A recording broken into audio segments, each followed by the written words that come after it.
Recently I had caused to go into hospital, an infection, which turned into pneumonia. As there were no spare beds in the breathing ward, I was put next door in the ENT ward. On the third day in hospital, the antibiotics had done their stuff and I was feeling 100% better, but had another 5 days until my intravenous antibiotic was removed and I could go home. My bed was in a room of 4, and luckily I had the bed by the window. The other 3 beds all had women in them. There was talk of moving me to a men's room, but I had no problems being where I was and there were no beds free in any of the men's wards at present. In the morning, the woman opposite me had gone home and about 3 in the afternoon a new lady arrived. She walked in with her husband. She was about 45, a big lady, not fat, just big of frame and about 5'11" tall. Her dress and hairstyle was very old-fashioned. I know I'm being critical, but my initial reaction was she needed to have a bit of a makeover and she was definitely not making the most of her appearance. I heard quite a bit of their conversation and learned the following: his name was Bruce and she was in to have her tonsils removed next morning. They closed the curtains and from the rest of the conversation I could hear, I was not that impressed with him. He was quite bossy and talked over her a lot. He seemed most put out by the inconvenience of her being in hospital. The day went on as normal. I read my book, had dinner, read some more. About 8 p.m. Bruce left, and Grace, I could see her name on the board above her bed, got up to go to the bathroom. She stopped at the end of my bed, said hello and gave a shy smile. I offered the time of day and commented she looked nervous. She replied that she was very scared of having her operation in the morning. I tried to put her at ease by telling her that I had had a few operations over the years, and she had nothing to worry about. At about 9 p.m. I turned my lights out, as the antibiotic was making me pretty tired. I noticed that although she had her bed curtains pulled, I could see her reflection in the window. I tried to keep an eye open, but quickly drifted off to sleep. Around midnight I was awoken by the nurse, for my next dose of antibiotic. I lay there struggling to get back to sleep, as the lady through the curtain next to me was lightly snoring. After about half an hour I got up and went for a walk. When I got back and hopped into bed, I noticed in the reflection on the window that Grace was tossing around and making scared little noises. I lay there for a bit and kept glancing at her reflection in the glass. She looked to me to be having a nightmare, so I got up and went over to wake and calm her. I know I should have rung for the nurse but did not have any bad intentions at all, just wanted to know if she was okay and should get the nurse to give her something to calm her and help her sleep. As I pushed past the curtain, I noted she had kicked off the covers in her hospital. I should have about turned right then, but not me. I leaned over close to her ear and said, "Grace, it's all right, calm down, quiet, shish." She reached up with her left arm and drew me down into her neck. "Oh. Bruce, I'm scared, stay and comfort me." To stop my falling on top of her, I held the bed with my left hand by her pillow and tried to place my right hand on the edge of the bed. Alarm spread through me. I thought, what the fuck am I doing? She is going to scream and the house will come down on me. But the only reaction was, "Oh Bruce, comfort me, I'm scared." So I whispered in her ear, "Grace, it's me, wake up and calm down. I just wanted to see if you are okay." "Oh, comfort me, Bruce, hold me," was all I got back. She had her eyes firmly closed, and still looked to be half asleep. The lady next to my bed was still snoring slightly, so no problem there. The lady next to Grace's bed was about 93 and pretty out of it, so I was comfortable there was little danger there.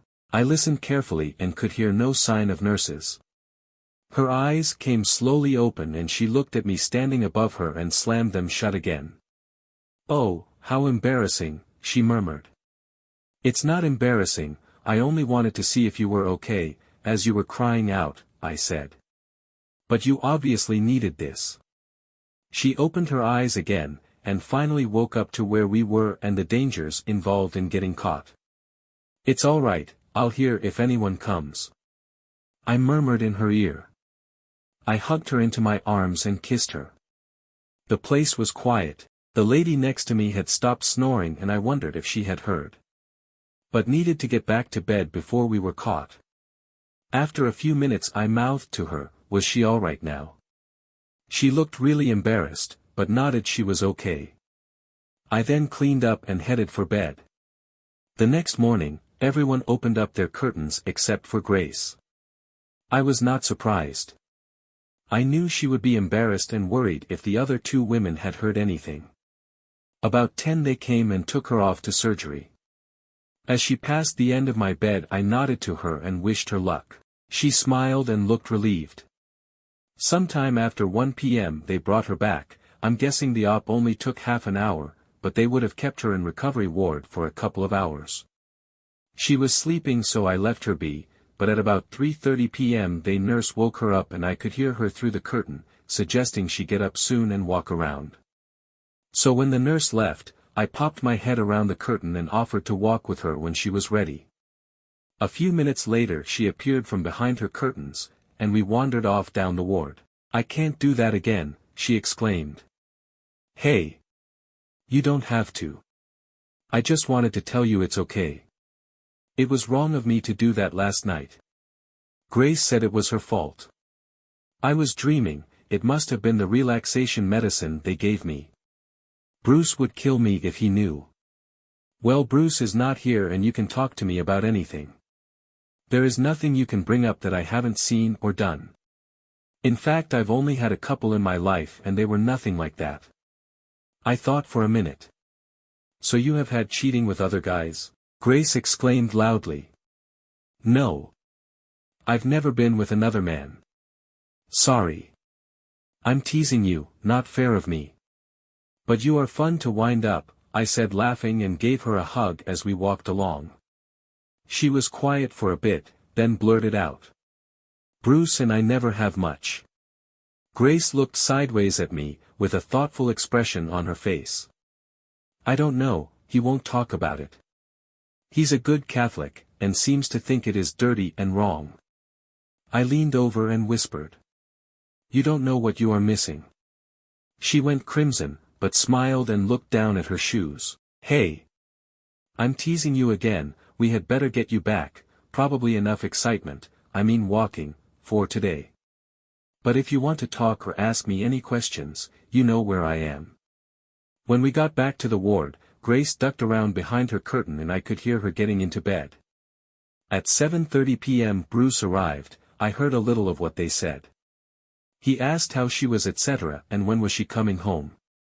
I got the impression he wanted her home for housework and cooking, and not because he really missed her. He only stayed about 30 minutes and left with a nod to me as he passed the end of my bed. Grace didn't appear from behind her curtain until later in the evening. When everyone was turning lights out, she wandered past the end of my bed to do her toiletries.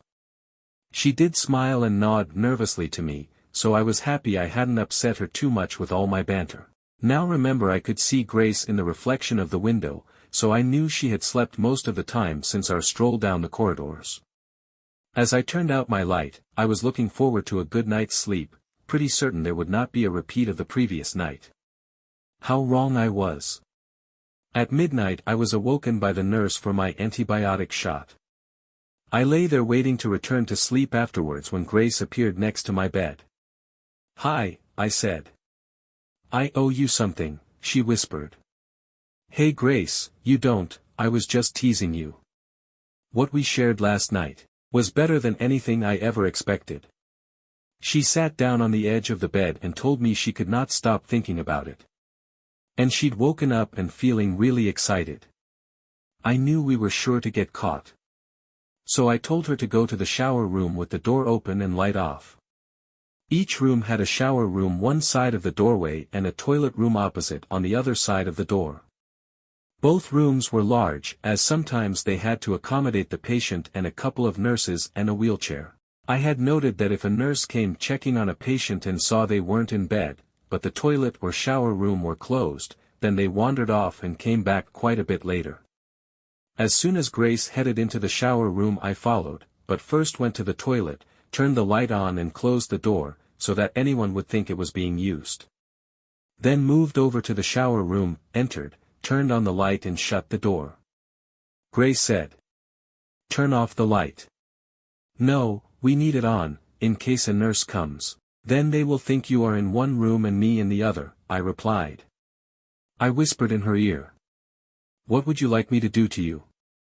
Can you guess what happens next? That was good, I stated.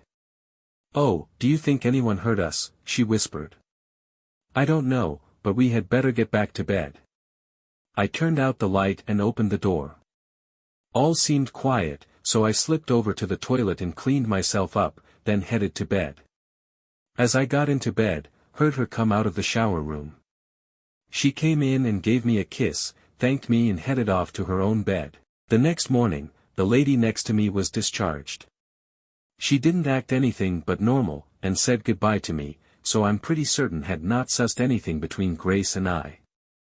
About 10:30 a.m., Grace came over and had a talk with me. She told me Bruce was coming to take her home at around 3 p.m. I found out she lived only about 20 minutes drive from me, in Long Bay. So I asked if she wanted to come and visit me sometime, as I lived on my own and had a nice little place overlooking the sea. She said she was feeling very guilty and probably best if she didn't. But I pointed out that she really had opened up a can of worms and I was sure there were many other things she may like to try. Look, I said. Give me your mobile, and I'll put my phone number on it, just in case you ever need to talk. Bruce will see the number. Give it here and I'll look where to put it. She handed her phone to me and I scrolled through her contacts. I found one that said flower arranging and asked her what it was. She said it was a course she had done a couple of years ago, and should remove it. I told her that to leave it there and I would put my phone and address in notes under this heading. Grace left that afternoon and as she followed Bruce out, she gave me a smile and mouthed, "See you.